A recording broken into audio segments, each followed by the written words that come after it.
Welcome to learner B. I am Shivani Chauhan, class 8 science chapter 12 नई जो आपकी किताब लगी है इस साल, सम नेचुरल फिनोमेना। इसके हम देखने वाले हैं क्वेश्चन आंसर्स। इससे पहले हम चैप्टर पूरा लाइन बाय लाइन कवर कर चुके हैं। हम इसके जो है समरी देख चुके हैं इसकी, हम इसके कीवर्ड्स देख चुके हैं। अब हम देख रहे हैं इंपॉर्टेंट क्वेश्चंस। तो सबसे पहले आता है मल्टीपल चॉइस क्वेश्चंस, बहुत इंपॉर्टेंट होते हैं एग्जाम में।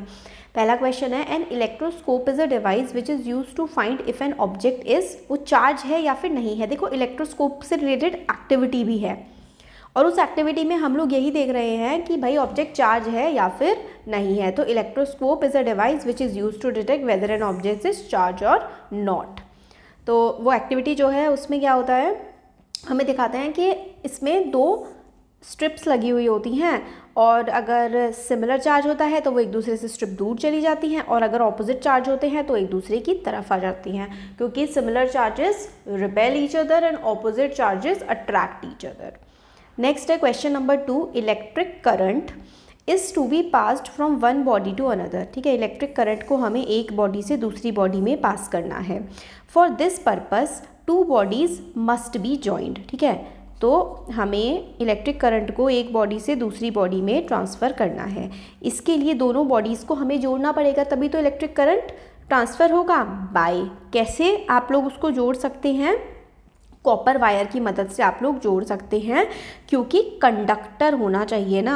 अगर आपको करंट फ्लो करवाना है तो वो चीज़ कंडक्टर होनी चाहिए। Cotton thread, plastic, rubber band, ये तो कंडक्टर नहीं है। कंडक्टर क्या होता है, मेटल होती है। तो कोई सा भी मेटल का वायर आप लोग लगा सकते हैं अगर आपको इलेक्ट्रिक करंट पास करवाना है। नेक्स्ट है the movement of earth plates. जो अर्थ की जो प्लेट है उसकी मूवमेंट की वजह से अर्थक्वेक्स आते हैं। नेक्स्ट है, two charged objects are bought close to each other. तो दो चार्ज्ड ऑब्जेक्ट्स हैं, ठीक है, इनको आपने पास में लेकर के आया है, तो या तो वो अट्रैक्ट करेंगे एक दूसरे को या तो वो रिपेल करेंगे, है ना।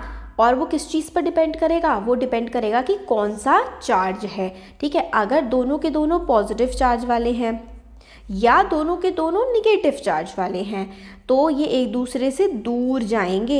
इन केसेस में, इन दोनों केसेस में ये एक दूसरे को रिपेल करेंगे, क्योंकि same charges repel each other. और अगर ऑपोजिट चार्ज होंगे, जैसे कि एक पॉजिटिव है और एक नेगेटिव है, तो ये एक दूसरे को क्या करेंगे, अट्रैक्ट करेंगे इस केस में। तो दे में अट्रैक्ट और repel depending on the type of charges they carry. ठीक है, क्वेश्चन 5 है, which of the following is not likely to cause tsunami. तो सुनामी किस किस की वजह से आती है। देखिए सबसे पहले तो अर्थक्वेक अगर आ जाए तो सुनामी आ जा सकती है। ठीक है, वॉल्केनिक इरप्शन अगर हो जाए, कुछ फट जाए, वॉल्केनो फट जाए तो भी सुनामी आ सकती है। मेजर न्यूक्लियर एक्सप्लोजन अगर हम लोग सी में कर दे तो भी सुनामी आ सकती है, मगर बिजली गिरने से सुनामी नहीं आती है। क्वेश्चन 6 है, देखो earth's plate responsible for causing earthquake. तो कौन सी प्लेट की वजह से अर्थक्वेक आता है, तो हमने चैप्टर में पढ़ा था जो क्रस्ट होती है ना, सबसे ऊपर वाली लेयर, अपर मोस्ट, है ना, अपर मोस्ट जो लेयर होती है उसकी वजह से ही अर्थक्वेक आता है क्रस्ट पर। नेक्स्ट है, consider the list of terms given below. Seismic zone, fault zone, mantle और inner core.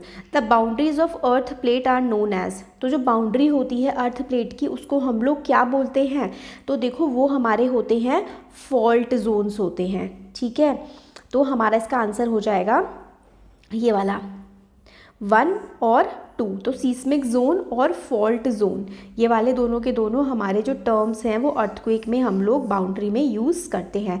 Since earthquakes are caused by the movement of plates, the boundaries of the earth plates are weak zones where earthquakes are more likely to occur. The weak zones are known as seismic और fault zones. तो जो Jones होते हैं ना, जिस जगह पर earthquake आने की सबसे ज़्यादा संभावना होती है उसको हम लोग सीस्मिक जोन या फिर फॉल्ट जोन बोलते हैं।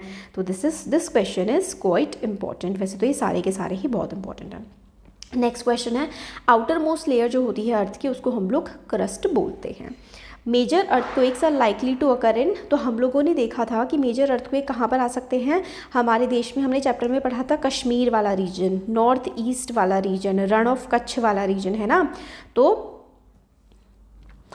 अच्छा, तो ये तीनों के तीनों यहाँ पर तो बहुत ज़्यादा चांसेस है। और लेस लाइकली तो उड़ीसा वाला रीजन है, वहाँ पे अर्थक्वेक नहीं, वहाँ पे सुनामी आने का खतरा रहता है। तो मेजर अर्थक्वेक रीजन्स हमारे देश के हैं Kashmir, central Himalayas, western Himalayas, north east, run of Kutch, Rajasthan, Indo Gangetic plain और उड़ीसा में अर्थक्वेक आने का खतरा नहीं रहता है। तो इसमें लेस लाइकली पूछा था तो उड़ीसा हो जाएगा डी। नेक्स्ट है consider the list of items given below. ये ठीक है आइटम है। अर्थक्वेक कैन कॉज, अर्थक्वेक क्या क्या कॉज कर सकता है? तो अर्थक्वेक सुनामी ला सकता है, फ्लड ला सकता है, लैंडस्लाइड ला सकता है। तो 1 और 2 और 3, 1 2 3 ठीक है, ये ला सकता है earthquake. Earthquake is a sudden shaking और trembling of the earth due to collision between earth's plate और brushing past of one plate over the other. It can cause tsunami, flood and landslide. This is quite important.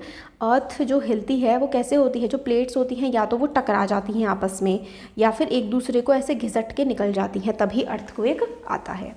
Very short answer type अगर हम देखें तो state whether the following statements are true और false. Earthquake occur any time all over the world. हाँ, तो earthquake जो है ना वो कभी भी कहीं पर भी आ सकता है, तो ये बात तो भाई बिल्कुल ट्रू हो जाएगी। इसको प्रेडिक्ट करना बिल्कुल भी जो है आसान नहीं है। आज तक हम अर्थक्वेक की प्रेडिक्शन नहीं कर पाए हैं। Plates of the outermost layer of the earth are always in continuous motion. तो ये बिल्कुल ट्रू बात है। जो प्लेट होती है ना आउटर मोस्ट लेयर की, वो हमेशा कंटिन्यूस मोशन में रहती हैं। Tremors on the earth can also be caused by the eruption of volcano. Volcano के फटने की वजह से भी क्या अर्थ पर ट्रेमर आ सकते हैं? तो देखो ये जो है ना, जैसे कि हमारी अर्थ है और नीचे वोल्केनो है, अगर वो फट गया तो भी हाँ ट्रेमर्स हम लोग देख सकते हैं। तो ये भी आंसर ट्रू हो जाएगा। Tremors on the earth can also be caused by the eruption of volcano. Process of electric discharge can not occur between clouds and the earth. तो ये फॉल्स है, क्योंकि जो इलेक्ट्रिक डिस्चार्ज का प्रोसेस हम लोग समझ पाए हैं ना, उसमें क्या होता है कि अर्थ का जो चार्ज है वो पॉजिटिव है, क्लाउड्स का चार्ज नेगेटिव है। ये दोनों चार्ज मिलते हैं ना तो लाइट निकलती है, उसी को हम लोग लाइटनिंग बोलते हैं या फिर इलेक्ट्रिक डिस्चार्ज को बोलते हैं। तो इसलिए ये वाला तो फॉल्स हो गया। Bathing outdoors should be avoided during thunder storm. बिल्कुल ट्रू है, बाहर हम लोग को नहीं नहाना चाहिए अगर थंडर स्टॉर्म आ रहा हो, क्योंकि बिजली हम पर फिर गिर सकती है। नेक्स्ट है explain how lightning takes place. अभी मैंने आपको बताया था कि थंडर स्टॉर्म के टाइम पर क्या होता है, हवा ऊपर की तरफ जा रही होती है और एयर ऊपर जा रही होती है और वाटर ड्रॉपलेट जो है बारिश की बूंदें नीचे आ रही होती है।